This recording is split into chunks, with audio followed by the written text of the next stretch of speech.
The changes in the age grade review are vital for rugby. The research that's been gathered over the recent years about young players, especially on overplaying, the stresses of them playing in school environment, club environment, representative environment. And actually what we need to do is look at the player first and make it a player-centred sport.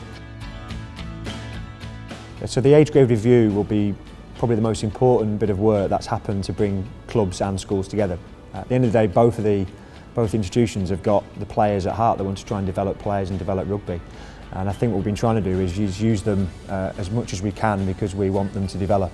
Well, actually, we come together and talk together. That same principle is still at heart. You know, colleges and schools and universities can help develop players from a talent perspective, as do clubs. And they get to experience different things within their club and within their school or their college. So for me, what it's actually doing is making us talk together and think about the player rather than our own programmes. That's going to be really important going forward. More than he's going forward, but he's done well to get that pass away. The structured playing calendar is vital for all players, and that's really important for the players at the top end of the game, because there's often those top end players where the clubs really want them to play, the schools really want them to play, colleges and the representative programme. And actually very quickly you can go from having a very simple playing structure to a very complicated one. But also for the players that are new into the sport, if you overload those players, they might get turned off by the sport.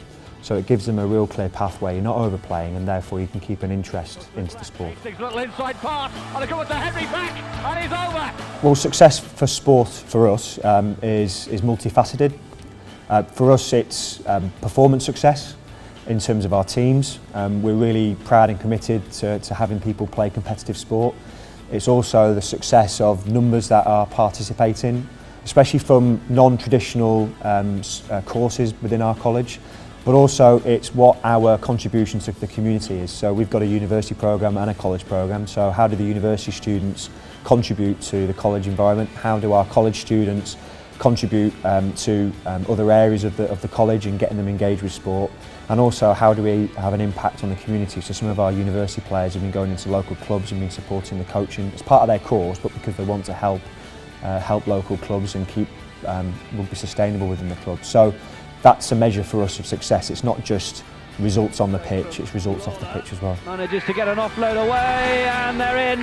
The playing calendar and the structured calendar and the rules that will be associated with the different age groups will mean that actually you're planning the future of the player rather than trying to get the perfect player far too young, because as we know, a lot of players do develop later on in life.